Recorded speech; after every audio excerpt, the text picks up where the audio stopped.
Nervous system पढ़ा है तुम लोगों ने पहले? कल क्लास थी, आज होने वाली थी, पढ़ाई करके आए हो कोई?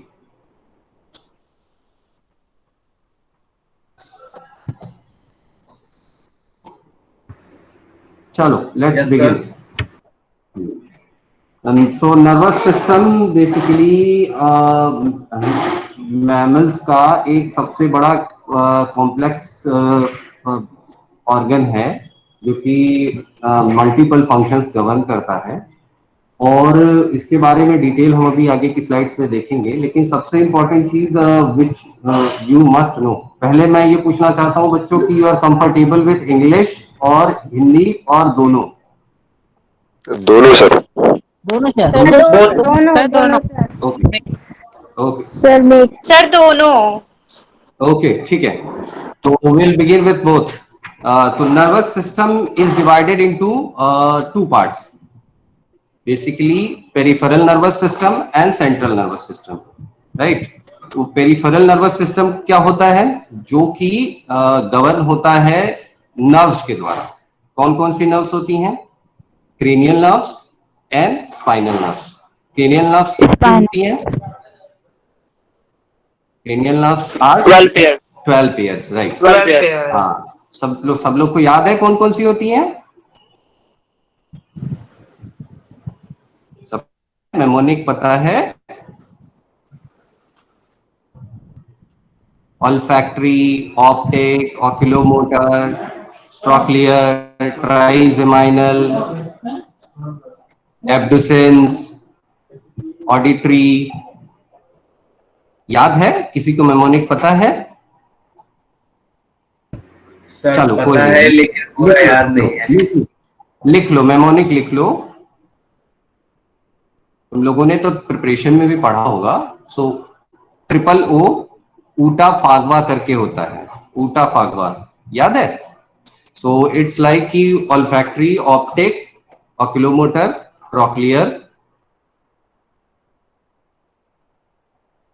Trigeminal, abducens, auditory, glossopharyngeal, vagus, spinal accessory and hypoglossal.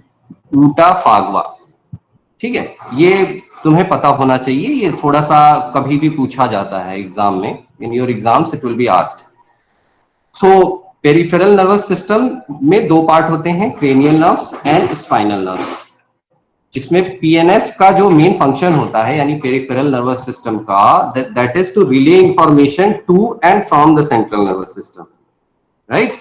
सो ये क्या करता है? पेरिफेरल नर्वस सिस्टम तुम्हारा information towards the central nervous system ले जाता है और away from the central nervous system, यानी सेंसरी एंड मोटर दोनों, बोथ द कंपोनेंट्स, ठीक है? Coming on to the next,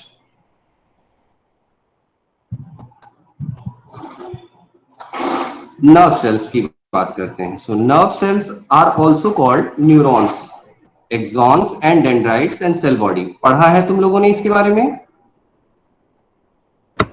yes sir. जी सर। हाँ, ठीक है। Yes, sir. Nerve cells are also called neurons. Axons and dendrites and cell bodies are the main parts of neurons. Axons transmit impulses away from the cell body.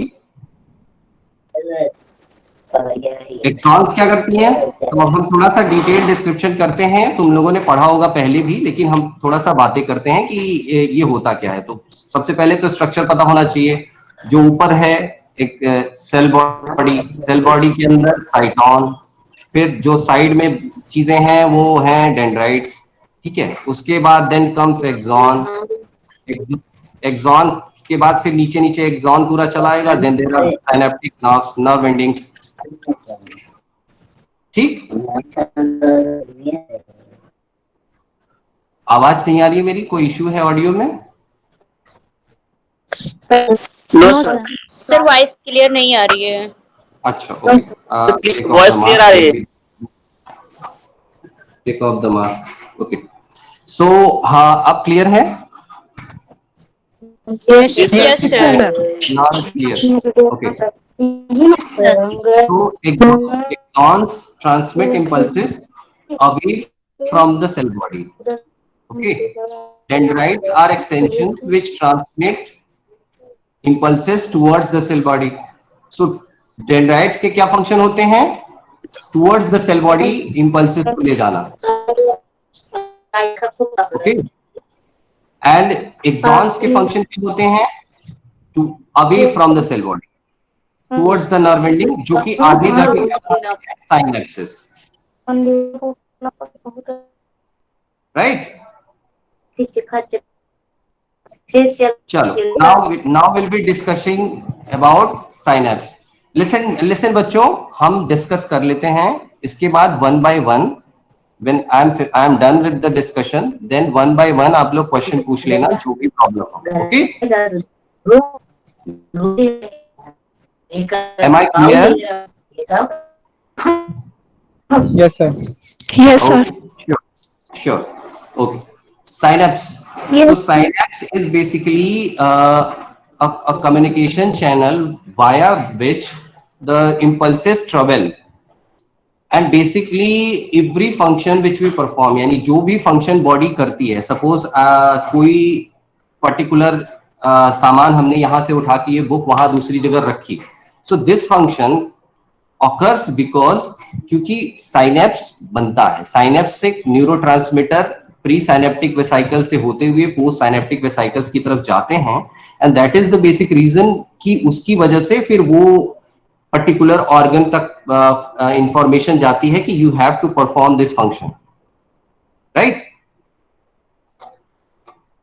Now presence of synapse ensures one way transmission of impulses. So synapse का सबसे बड़ा function क्या होता है? ये one way transmission maintain करता है. अब होता कैसे है? कोई भी information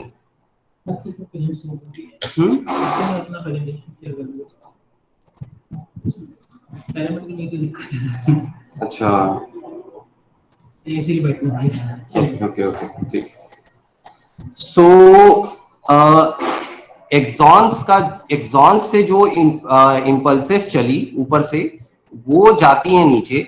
It reaches to the synaptic knob, जो लास्ट में होता है, जो हमने उसके पर्टिकुलर फंक्शन में देखा कि वो एकदम लास्ट में होता है. तो वहां पे जो साइनेप्टिक बल्ब होता है दैट कंटेन्स साइनेप्टिक वेसिकल्स, जिसके अंदर होते हैं बेसिकली न्यूरोट्रांसमीटर. न्यूरोट्रांसमीटर कौन कौन से हो सकते हैं?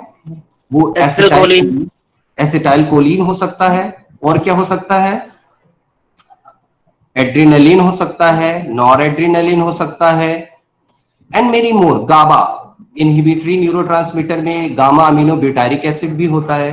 सो बहुत सारे न्यूरोट्रांसमीटर होते हैं जो कि अपने फंक्शन के अकॉर्डिंग, यानी किसी चीज को स्टिमुलेट करना है तो उसके लिए तुम्हारा स्टिमुलेटरी न्यूरोट्रांसमीटर होगा. किसी चीज को इनहिबिट करना है उसके लिए इनहिबिटरी न्यूरोट्रांसमीटर वहां पे रिलीज होगा. राइट? डोपामिन भी होता है एक उसमें से. ठीक है? तो ये पर्टिकुलर फंक्शन. अब इसमें जो हम लोग देख रहे हैं इसमें फिगर में साइनेप्टिक क्लेफ्ट, ये दिस वन साइनेप्टिक क्लेफ्ट, ये जहां पे बेसिकली हमारा कर्सर जा रहा है साइनेप्टिक क्लेफ्ट, तो इस जगह पे यहाँ पे ये रिलीज होते हैं. ये particular zone is this is called pre synaptic membrane and this is called post synaptic membrane. Now once a impulse reaches down to this place, तो इसके बाद यहां से इसको रिलीज होना होता है और इसी के अकॉर्डिंग ये फर्दर अगले पड़ाव पे जाता है और वहां से ट्रांसमिशन इसका फर्दर होता है. तो यहां से मान लो सपोज यहाँ पे एसिटाइल कोलिन आया एंड जिस भी फंक्शन के लिए इसको यहाँ पे लाया गया, ये यहाँ से बर्स्ट आउट होके इसको इस साइनेप्टिक क्लेफ्ट में, this particular zone between pre synaptic potential membrane and post synaptic membrane, इसको बोलते हैं साइनेप्टिक क्लेफ्ट. यहाँ पे रिलीज हुआ and then it is received by post synaptic membrane, और यहां से फिर ये मोटर एंडप्लेट से होते हुए पर्टिकुलर ऑर्गन को इंफॉर्मेशन जाती है. तो ये प्रोसेस को बोलते हैं synapsis, and this process is the most important thing, जिससे कि कोई भी एक्शन बॉडी में, चाहे मस्कुलर एक्शन हो, चाहे मतलब बीट एनी एक्टिविटी, वो हर एक चीज उसी से गवर्न होती है. Right? Now coming on to next types of neurons.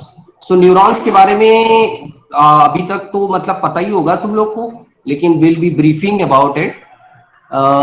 Sensory neurons, 3 type के न्यूरॉन्स होते हैं mainly, sensory neurons, motor neurons and inter neurons.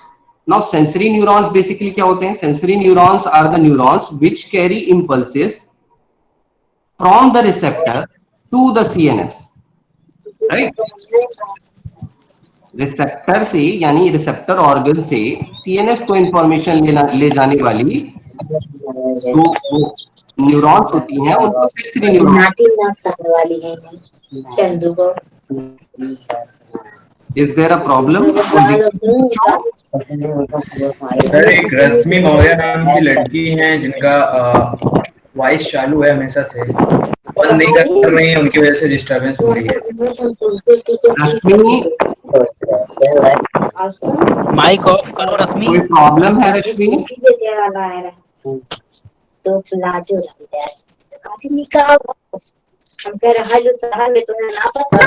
Presentation में कुछ इशू हो गया है इसका।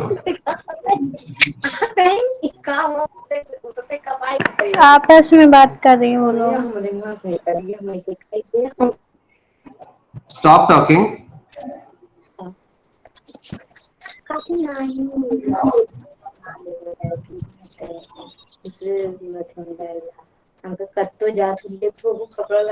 रश्मि, स्टॉप इट और लीव। नहीं, ये बच्चों का थोड़ा सा इस पर चल रहा है, ये कुछ लोग का म्यूट नहीं हो रहा है, इनका म्यूट अपना।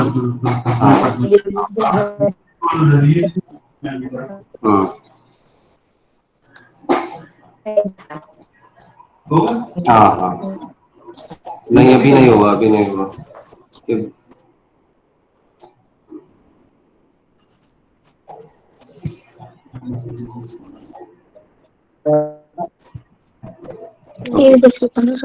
ठीक है, हमारा वो स्लाइड चला गया यहाँ से। अच्छा अच्छा,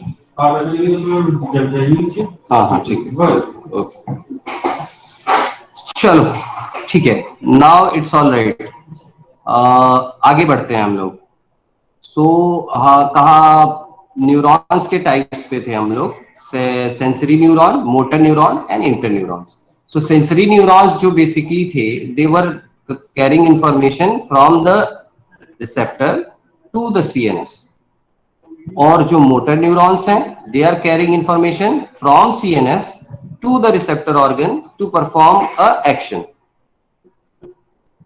अब बात आती है सबसे ज्यादा इंपॉर्टेंट थर्ड की। Third one is interneuron. Interneuron is basically the connectivity process inside the CNS. यानी जो भी पर्टिकुलर थिंकिंग होती है बेसिकली, और जो हम लोग का बेसिक इंफॉर्मेशन गैदरिंग होती है, the way we interact, basic thinking and memory process is affected by interneurons. तो इंटरन्यूरॉन्स का मोस्ट इंपॉर्टेंट फंक्शन होता है मेमोरी एंड थिंकिंग को प्रमोट करना, right? Now let's go on to the next slide. So motor neurons की बात हम करते हैं। motor neurons carry impulses to the effectors, यानी muscles and glands को information लेकर जाता है impulses का। motor neurons linked to skeletal muscles are called somatic neurons. So अगर यही चीज इसमें दो पार्ट हो जाता है, motor neurons एक skeletal muscle के लिए information लेके जाते हैं और दूसरे motor neurons information लेके जाते हैं ग्लैंड्स को और विसरल ऑर्गन्स को, यानी जो तुम्हारे इनर ऑर्गन्स हैं। तो motor neurons link to skeletal muscles are called somatic neurons, while which one link to cardiac muscle and glands are called visceral, क्योंकि ये विसरल ऑर्गन्स को इंफॉर्मेशन लेकर जाते हैं।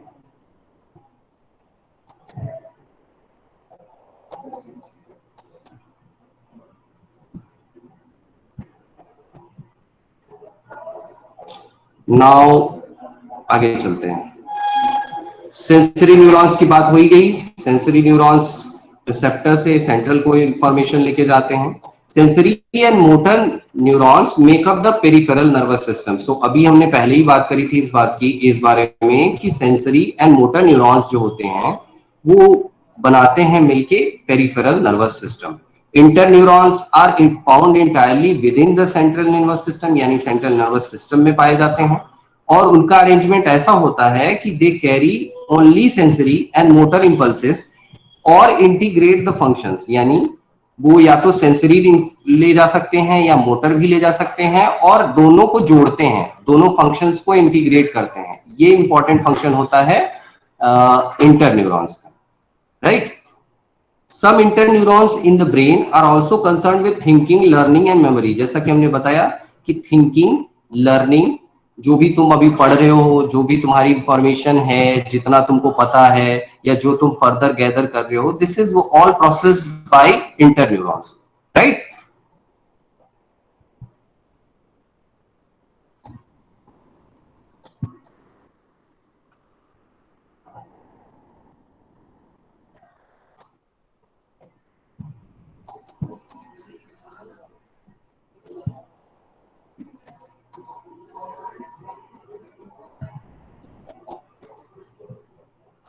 ठीक है, तो अब हम बात करेंगे एक्शन पोटेंशियल की। एक्शन पोटेंशियल बेसिकली जो नर्व कंडक्शन होता है उसका क्या फंडा होता है।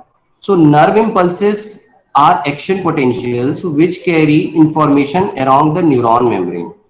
अब इसके बारे में तुम लोगों ने पहले पढ़ा होगा, नहीं पढ़ा तो आज पढ़ो। और ये मतलब बहुत ही इंपॉर्टेंट कॉन्सेप्ट होता है जिसको हमें पता होना जरूरी होता है। एटलीस्ट अगर नर्वस सिस्टम आप पढ़ रहे हो तो आपको एक्शन पोटेंशियल और प्रोपगेशन ऑफ नर्व इंपल्स तो एटलीस्ट पता ही होना चाहिए। ये एग्जाम के पॉइंट ऑफ व्यू से भी बहुत इंपॉर्टेंट होता है, वाइवा में भी बहुत पूछा जाता है। Neurons not carrying an impulse has abundant sodium ions outside cell and abundant potassium and negative charged ions inside। तो जो मेम्ब्रेन पोटेंशियल होता है एक नॉर्मल, जिसको हम बोलते हैं रेस्टिंग मेम्ब्रेन पोटेंशियल, तो रेस्टिंग मेम्ब्रेन पे जो normal concentration without any particular ionic abnormality, उसमें सोडियम आयंस ऑटोमेटिकली बाहर ज्यादा होते हैं, यानी आउटसाइड द मेम्ब्रेन उनकी कंसंट्रेशन ज्यादा होती है और इनसाइड में पोटेशियम की ज्यादा होती है, साथ में नेगेटिव चार्ज आयंस भी होते हैं, right. Now will be studying कि व्हाट हैपेंस। ये नॉर्मल स्टेट था जिसको मेंटेन कौन करता है? It is maintained by sodium potassium pump, जिसका फंक्शन क्या होता है? You should write it, you can write about it कि सोडियम पोटेशियम पंप का बेसिक फंक्शन होता है it takes 3 sodium ions outside and brings 2 potassium ions inside। So automatically ये resting membrane को मेंटेन किए रहते हैं कि सोडियम की कंसेंट्रेशन 3 बाहर जाएगी एंड 2 पोटेशियम अंदर आएगा, तो already there will be a extra positive outside, जिसकी वजह से क्या होगा कि ये हमेशा मेम्ब्रेन पोटेंशियल मेंटेन रहेगा, राइट। नाउ व्हाट हैपेंस कि जब तुम्हारा ट्रांसमिशन होता है तब क्या होता है? So first thing is going to happen is polarization. So neuron membrane has a positive charge outside and negative charge inside। ये normally होता है। Sodium ions are more abundant outside and potassium and negative ions are more abundant inside। यानी sodium ज्यादा बाहर होता है, अंदर कम होता है। ये बात कर चुके हैं, just it is a repetition. Sodium and potassium pump इस इक्विलिब्रियम को मेंटेन करता है, बता चुका हूं ये। अब नेक्स्ट प्रोसेस होता है डीपोलराइजेशन। डीपोलराइजेशन क्या होता है? जब मेम्ब्रेन पोटेंशियल चेंज होता है, तो स्टिमुलस, मान लो कोई भी स्टिमुलस आया, केमिकल, इलेक्ट्रिकल, मैकेनिकल, किसी भी तरीके का स्टिमुलस मिला, तो रेस्टिंग मेम्ब्रेन पोटेंशियल ऑल्टर होता है। ऑल्टर होके क्या होता है? Alters the resting membrane potential of neuronal membrane. So इससे क्या होता है? एक particular part of the membrane stimulate होता है और वहां पे मेम्ब्रेन पोटेंशियल चेंज होता है। So voltage regulated sodium channels, तो पोटेंशियल जब चेंज होगा तो क्या होगा? वोल्टेज सेंसिटिव जो सोडियम चैनल्स होते हैं वो ओपन हो जाते हैं, राइट। तो वोल्टेज सेंसिटिव सोडियम चैनल्स जब खुल जाते हैं तो वो सोडियम आयंस वहां से अंदर कर आने लगता है, इनसाइड द मेम्ब्रेन, जो कि नॉर्मली बाहर था, it tends to come inside, right. So जब अंदर आने लगता है, this process is called as depolarisation. Depolarisation यानी जब voltage regulated sodium channels open होते हैं और वहां से बाहर से फ्रीक्वेंसी के साथ अंदर आता है सोडियम, राइट, इसको बोलते हैं डीपोलराइजेशन। अब जब ये सोडियम की एंट्री ज्यादा हुई तो अंदर का जो चार्ज होगा, that charge will be negative, right. पहले से और ज्यादा मतलब वो पॉजिटिव होने लगता है। So this will shift from inside, ये जो पॉजिटिव शिफ्ट होगा ये कितना होगा, -60 मिली वोल्ट से ये कहां हो जाएगा, +30 milli volt. This particular change of potential is called depolarization. और ये होता क्यों है, क्योंकि वोल्टेज रेगुलेटेड सोडियम चैनल जो हैं वो बंद हो जाते हैं +30 मिली वोल्ट पे, राइट। इसीलिए ये डीपोलराइजेशन होता है। नाउ ये डीपोलराइज्ड स्टेट में मेन पोटेंशियल चला गया। Now next thing what is going to happen, repolarisation. Repolarisation क्या होता है, voltage regulated potassium channels are now open. So अभी क्या था, सोडियम अंदर आया, पोटेशियम जो है वो ऑलरेडी अंदर था। अब वहां पे जब मेम्ब्रेन पोटेंशियल में चेंज आया and it tend to be positive, तो उस चीज की वजह से voltage sensitive potassium channels now open हो गए। तो उनका रिजल्ट क्या होगा कि potassium ions flow out of the cell, क्योंकि उनको क्या करना है, बैलेंस करना है। सोडियम जो एक्स्ट्रा अंदर आया था जिसकी वजह से पोटेंशियल डिफरेंस क्रिएट हुआ था, उस पोटेंशियल डिफरेंस को उन्हें न्यूट्रलाइज करना है, तो पोटेशियम बाहर जाएगा। पोटेशियम जब बाहर जाएगा तो इसकी वजह से बाहर ये पर्टिकुलर प्रोसेस क्या बोली जाएगी, repolarization. Sodium ions are returned outside and potassium ions are returned inside the cell by sodium potassium pump. तो जैसे ही ये हुआ उसके बाद सोडियम पोटेशियम पंप फिर से एक्टिव हो जाएगा और तुम्हारा जो नॉर्मल पोलराइजेशन वाला स्टेट आता है जिसका वैल्यू होता है -70 मिली वोल्ट, ये मेंटेन हो जाएगा। ठीक, ये था बच्चों एक्शन पोटेंशियल का पूरा ब्यौरा, राइट।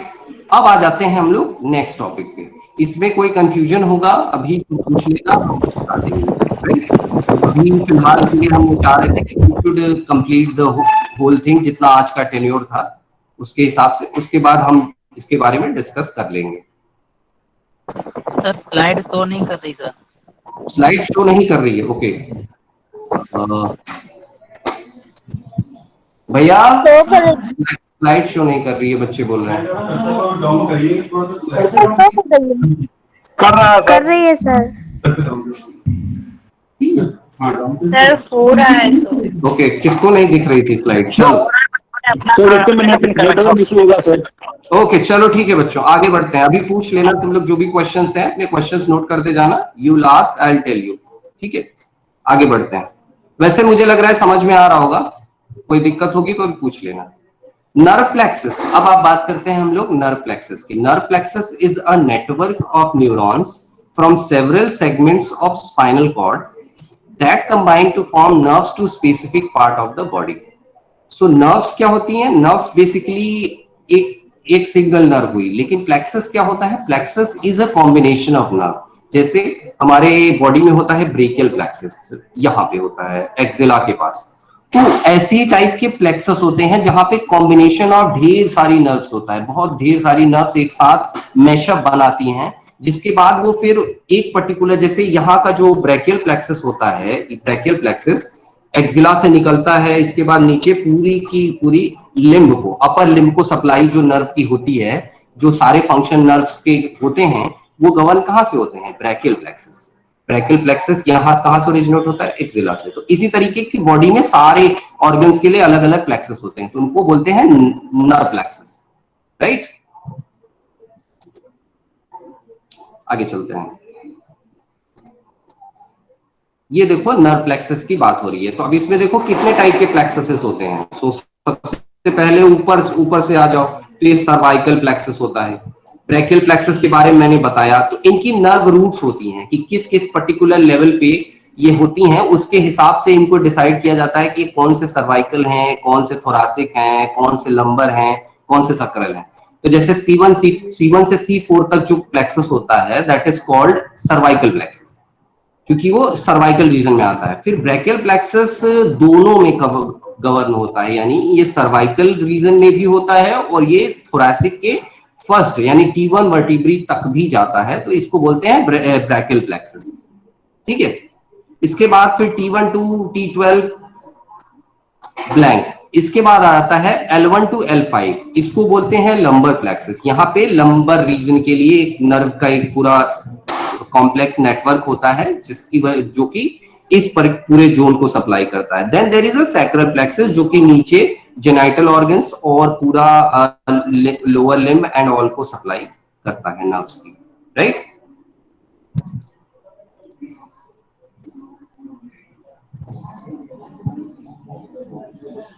सो अब हम थोड़ा सा देख लेते हैं कि मेजर पेरिफेरल नर्व्स कौन कौन सी होती हैं और वो कहाँ कहाँ डिस्ट्रीब्यूट होती हैं।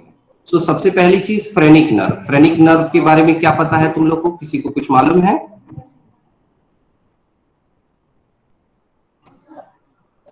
चलो कोई नहीं। फ्रेनिक नर्व बेसिकली नर्व होती है जो कि डायफ्राम को सप्लाई करती है, डायफ्राम को सप्लाई करती है। और ये इसका जो नर्व रूट होता है स्पाइनल नर्व वो C3 C5 होता है।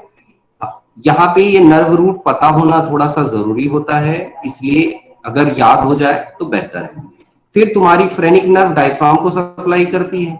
रेडियल नर्व जो होती है इसका नर्व रूट क्या होता है C5 to C8 and T1, जो कि कहां पे सप्लाई करती है skin and muscles of posterior arm, four arm, thumb and first two fingers. ये अगर याद हो जाएगा तो बेहतर है, वरना एक बार सुन लो, कोई बहुत बड़ा सिग्निफिकेंट नहीं है इतना ज्यादा अभी तुम्हारे लेवल पे, आगे के लेवल पे जरूरी पड़ता है, बट अभी यू कैन लिव इट। अगर तुम्हें याद हो जाता है तो बेहतर है। मीडियन नर्व इसी तरीके से होती है जो कि C5 C8 और T1 स्पाइनल नर्व्स की से मिल के बनती है and it supplies skin and muscles of anterior arm and hand, forearm and hand. Then ulnar nerve. Ulnar nerve को हम क्या बोलते हैं म्यूजिशियंस नर्व बोलते हैं, यानी जो बेसिक म्यूजिशियंस होते हैं they are able to perform their work, क्योंकि अल्नर नर्व इंटैक्ट रहती है। जिसकी अल्नर नर्व चली जाती है उसका मतलब म्यूजिशियन जैसे जो होते हैं, अगर उनकी अल्नर नर्व डैमेज हो जाए तो they can not operate there particular जो भी इंस्ट्रूमेंट बजाते हैं वो। Skin and muscles of medial arm and four arm and hand, little finger and ring finger को ये डिस्ट्रीब्यूट होती है यानी सप्लाई करती है। अब आ जाते हैं इंटरकोस्टल। इंटरकोस्टल जो नर्व होती है वो उसका जो रूट वैल्यू कहां से होती है, रूट वैल्यू होती है T2 से T12, इसके बीच में इंटरकोस्टल नर्व्स ओरिजिनेट होती हैं, यानी कंट्रीब्यूट करता है ये बनाने में। सो ये सप्लाई कहां करती है, इंटरकोस्टल मसल्स को करती है, एब्डोमेन की मसल्स को करती है and skin of the trunk को करती है। Then coming on to femoral. Femoral जो है वो lumbar L2 to L4 lumbar plexus contribute करता है इसमें, और ये skin and muscles of anterior thigh, medial leg and foot, यानी थाई को, मीडियल साइड ऑफ लेग को और फुट को ये करते हैं supply. Then sciatic nerve. Sciatic nerve ये जो होती है वो लॉन्गेस्ट नर्व कोर्स होता है इसका, यहां से ऊपर से शुरू होती है जिसको बोलते हैं यहाँ मतलब सीलियर ट्रंक वाले जोन से शुरू होती है और नीचे जाती है, जाते जाते ये फुट तक जाती है। और इसमें अगर कोई प्रॉब्लम होती है किसी को तो बीमारी होती है जिसको बोलते हैं सियाटिका, जिसमें यहां से बैक पेन से लेते हुए पूरा बहुत सीवियर पेन होता है पेशेंट को, और वो बहुत ज्यादा मतलब वही है कि परेशान रहता है एंड ही प्रेजेंट्स की, और बहुत लंबे चौड़ी हिस्ट्री रहती है कि इतने बहुत टाइम से उसको ये दिक्कत रहती है और इजीली नहीं होती है, तो उसमें फिर सियाटिक नर्व का इन्वॉल्वमेंट होता है मोस्ट ऑफ द केसेस में। आगे चलते हैं।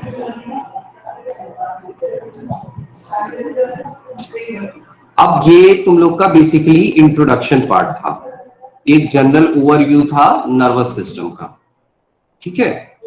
अब बताओ बच्चों, तुम लोग को कहां कहां कोई पार्ट क्लियर नहीं हुआ? हम सिस्टमैटिक ढंग से ब्रेन और वो पर्टिकुलर जो सेपरेट ऑर्गन्स हैं वो फर्दर नेक्स्ट लेक्चर में पढ़ाना चाह रहे थे, तो यू कैन आस्क अगर तुम्हें कोई डाउट रहा हो जितना हमने अभी तक पढ़ाया। One by one you can ask.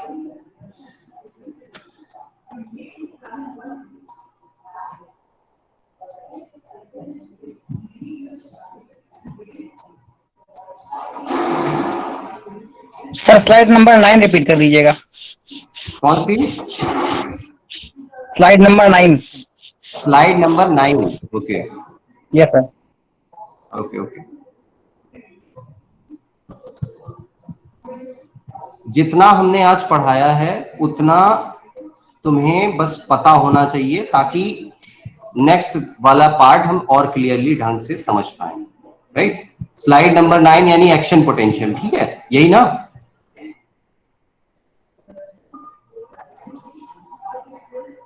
Slide number 9। Yes sir यही। यस सर यही। ठीक। Nerve impulses are the action potentials which carry information along the neuron membrane. Neurons not carrying any impulse has abundant sodium ions outside cell and abundant potassium and negative charge. ये देखो पहले बच्चों, इसके लिए तुम्हें ये समझना पड़ेगा कि बेसिकली जो नॉर्मल नर्व होती है उसमें क्या क्या पर्टिकुलर वो होता है पैटर्न। ठीक है, वेट मैं तुमको दिखाता हूं। जैसे एक नॉर्मल नर्व जो होती है उसमें नॉर्मल नर्व्स में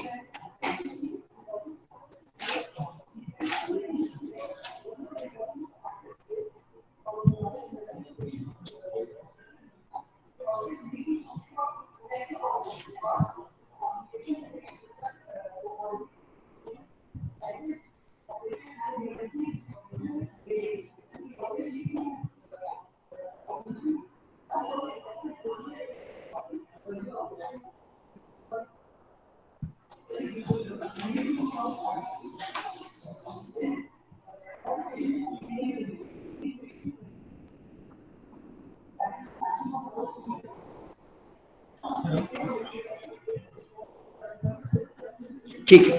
अब ये पर्टिकुलर चीज तुम लोग देख पा रहे हो? नहीं देख पाओगे वैसे, चलो। सो एक जो नॉर्मल बेसिक नर्व होती है उसमें सोडियम और पोटेशियम का एक बेसिक बैलेंस होता है, जिसमें सोडियम की जो कंसंट्रेशन होती है वो आउटसाइड वाले जोन में ज्यादा होती है। यानी जो मेम्ब्रेन होती है, मेम्ब्रेन सपोज एज्यूम करो एक रेक्टेंगुलर बॉक्स है, रेक्टेंगुलर बॉक्स के आउटसाइड वाले जोन में तुम्हारा सोडियम ज्यादा है और रेक्टेंगुलर बॉक्स के अंदर वाले जोन में पोटेशियम ज्यादा है और नेगेटिव चार्ज प्रोटीन्स ज्यादा है। ठीक है, सो जो नॉर्मल ये स्टेट है इसको मेंटेन कौन करता है? इसको मेंटेन करता है सोडियम पोटेशियम पंप। और वही सोडियम पोटेशियम पंप की वजह से ये हमेशा सोडियम बाहर ज्यादा रहता है और पोटेशियम अंदर कम रहता है। क्यों? क्योंकि हर एक बार ये सोडियम पोटेशियम पंप क्या करता है? 3 सोडियम बाहर लेके जाता है और उसके साथ में 2 पोटेशियम ही अंदर आता है। तो एक ऑलरेडी पॉजिटिव ज्यादा सोडियम बाहर है, सो वो प्रोसेस मेंटेन रहता है। यही इस स्लाइड का मतलब है। इसी स्लाइड के बाद फिर एक्शन पोटेंशियल की बात आती है कि डीपोलराइज होता है मेम्ब्रेन। समझे? जी सर। और कोई? Yes sir. ओके, और कोई बच्चा?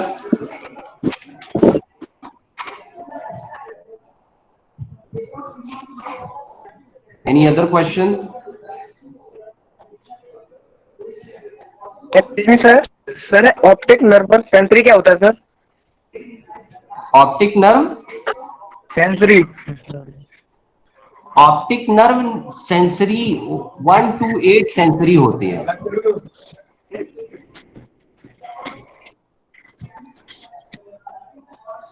तुम्हारा क्वेश्चन क्या है? मैं बालक समझ नहीं पाया ठीक से। ऑप्टिक नर्व सेंसरी क्यों होता है या क्या पूछना चाह रहे हो?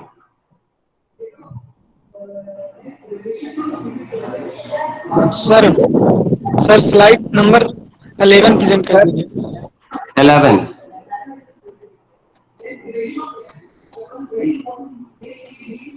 Okay, nerve plexus. Nerve plexus देखो, नर्व प्लेक्सस अभी हमने बताया ना, ये जो डायग्राम बनाया था नर्व प्लेक्सस। अब इसको समझ लो। नर्व प्लेक्सस, नर्व प्लेक्सस क्या होता है? जैसे नॉर्मली क्या है, ये पर्टिकुलर सपोज मेरा जो कर्सर जा रहा है ये एक नर्व हुई ना, ठीक है, ये दिख रहा है तुम लोग को कर्सर जहां जा रहा है? Can you see? हाँ, यस सर। ये एक पर्टिकुलर नर्व हुई, ठीक है। अब ये नर्व ये सिंगल नर्व ऊपर जाके देखो ये मैश बना रही है, राइट? ये देख रही हो मैश बना रही है, then this is making a bigger mesh. ये पर्टिकुलर जो नेटवर्क ऑफ नर्व्स होता है इसको हम बोलते हैं प्लेक्सस। अब ये बनता क्यों है, हम तुमको और बेटर एक्सप्लेन करते हैं। ये बनता इसलिए है बिकॉज पर्टिकुलर ऑर्गन में फंक्शन परफॉर्म करने के लिए तुम्हें इंटरचेंज होना चाहिए कि यहां से जो नर्व चली वो किस किस जगह पे किस किस मसल को सप्लाई करेगी। उसके लिए अगर एक सिंगल पैटर्न करेंगे तो बहुत सारी नर्व्स हमको चाहिए होंगी। जैसे सपोज हमें किसी जगह इलेक्ट्रिक वायर दौड़ाना है, नर्व्स को बेसिकली हम एक एज अ इलेक्ट्रिक वायर समझें, तो हमें अगर मान लो किसी पर्टिकुलर जगह सप्लाई करनी है, इलेक्ट्रिक वायर्स दौड़ाने हैं, तो हम क्या करते हैं, हम उनको मैशअप करते हैं और एक कॉमन जगह सप्लाई देके वहां से मल्टीपल निकालते हैं, राइट? ऐसा तो नहीं करते ना कि हम जो मेन सप्लाई है वहीं से 75 तार निकाल दें। तो हम एक सेट टॉप बॉक्स बनाते हैं जहां पे ढेर सारा कलेक्शन होता है और वहां से फिर हम एक वायर लेके जाते हैं जो कि पर्टिकुलर मेंस में, जैसे तुम्हारे घर की इलेक्ट्रिसिटी होती है, जस्ट सेम वे नेटवर्क बना, नेटवर्क से अब फिर फर्दर धीरे धीरे धीरे धीरे कर करके एक एक ब्रांचेस निकली, वो जाके एक पर्टिकुलर पार्ट को सप्लाई करती हैं, राइट? ये होता है प्लेक्सस। अब प्लेक्सस कितने हो सकते हैं, तो प्लेक्सस देखो तुम्हारे 4 सबसे बड़े जो मेजर प्लेक्सस होते हैं, वो सर्वाइकल प्लेक्सस हुआ, दूसरा ब्रैकियल प्लेक्सस हुआ जो कि अपर लिम्ब को, सर्वाइकल प्लेक्सस तुम्हारा सीएनएस और ब्रेन को बेसिकली सप्लाई देता है, या हेड एंड नेक रीजन को। उसके बाद जो ब्रैकियल प्लेक्सस होता है वो तुम्हारे पूरे अपर लिम्ब को सप्लाई करता है, लंबर प्लेक्सस नीचे वाले पूरे जोन को, और सैक्रल प्लेक्सस लोअर लिम्ब और जेनाइटल्स को। ये बेसिकली इनका फंक्शन होता है, ठीक है? समझ में आया? Yes sir. जी sir. Okay, any more? Yes sir. और कोई क्वेश्चन?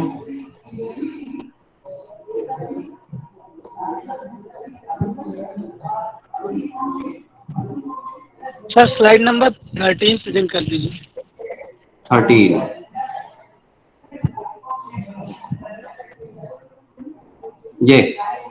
ये देखो बच्चा, तुम लोग के लिए लेवल के लिए बहुत ज्यादा इंपॉर्टेंट है नहीं, ये पता है इसलिए नहीं इंपॉर्टेंट है बिकॉज ये तुम्हारा पता होना जरूरी है इंट्रेंसेस के लिए। जैसे अगर तुम्हें एंट्रेंस की फर्दर एंट्रेंस की प्रिपरेशन में लगे हो तो अभी इस लेवल पे इतना ज्यादा इंपॉर्टेंट है नहीं, और एंट्रेंसेस के लेवल पे तुम्हें ये याद होना चाहिए। जैसे ये पर्टिकुलर नर्व है, तो ये नर्व्स के बारे में तो तुम लोग को पता है, सुना होगा, तुम लोगों ने सुना है? Yes sir. हाँ, फ्रेनिक नर्व हो गई, Yes, रेडियल नर्व हो गई, मीडियन नर्व हो गई, अल्नर नर्व हो गई, फीमोरल हो गई, सियाटिक हो गई, ठीक है? सो फीमोरल नर्व जो होती है वो क्या करती है, वो डायफ्राम को सप्लाई करती है, और डायफ्राम का क्या फंक्शन होता है, रेस्पिरेशन में हेल्प करता है। तो वो पर्टिकुलर किस सर्वाइकल रूट से, ये स्पाइनल नर्व, ये जो तुम्हारी रूट्स होती हैं, ये कौन सी नर्व रूट से ओरिजिनेट होती है, इसको यहाँ पे बताया गया है कि जो पेरिफेरल नर्व्स होती हैं वो कहां से ओरिजिनेट होती हैं, उस चीज को, इसको नर्व रूट बोलते हैं, रूट वैल्यू। तो रूट वैल्यू ये इसकी C3 यानी सर्वाइकल 3rd से लेके सर्वाइकल 5th स्पाइनल नर्व्स इसमें कंट्रीब्यूट करती हैं, तो ये मिलके बनाती हैं डायफ्राम को। तो ये डायफ्राम को फ्रेनिक नर्व डिस्ट्रीब्यूशन देती है यानी सप्लाई करती है। फिर इसी तरीके से रेडियल नर्व में हो जाता है, वो कहां सप्लाई करेगी, तो स्किन करेगी, skin and muscles of posterior arm, यानी कहां पे, पीछे का जो आर्म होता है, पीछे का ये वाले जोन को सप्लाई करेगी, 4 आर्म में करेगी, थंब में करेगी, पहले दोनों फिंगर्स में करेगी, ये रेडियल नर्व का काम होगा। इसी तरीके से मीडियन नर्व है, मीडियन नर्व कहां करेगी, वो ओरिजिनेट कहां से होगी, C5 to C8 T1 से होगी, और skin muscles of anterior arm, 4 arm and hand को करेगी, ठीक है? अल्नर नर्व C8 T1 से होगी, और तुम्हारा वो कहां करेगी, skin muscles of middle arm, 4 arm and hand, little finger और रिंग फिंगर में, ठीक है? इसके बाद तुम्हारा इंटरकोस्टल नर्व होती है, वो कहां करेगी, वो यहां से T2 यानी सेकंड थोरैसिक वर्टिब्री से ओरिजिनेट होगी और से T12 के बीच से, और वहां से जाएगी कहां, इंटरकोस्टल मसल्स। ये इंटरकोस्टल जो तुम्हारा स्पेसेस होती हैं यहाँ पे, उनके बीच में मसल्स होती हैं जिनको बोलते हैं इंटरकोस्टल मसल्स। उनको सप्लाई करता है। इसके बाद एब्डोमेन की मसल्स होती हैं, उनको सप्लाई करता है। इसके बाद स्किन ऑफ द ट्रंक को सप्लाई करता है। ठीक,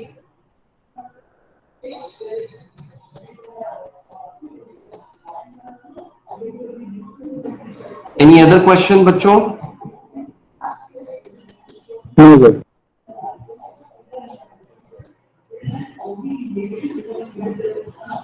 सो नर्वस सिस्टम का हमने बेसिक इंट्रोडक्टरी पार्ट आज किया, और इसके बाद के जो नेक्स्ट लेक्चर है तुम लोग का नेक्स्ट 14th को, उसमें हम इसके फर्दर जाएंगे। इसके बारे में हम ब्रेन के बारे में पढ़ेंगे, फिर बाकी एक सेपरेट जो भी इनके ऑर्गन्स हैं उनके बारे में हम लोग जानेंगे, और इसको लेक्चर को वहां पे कंक्लूड करेंगे। ठीक है।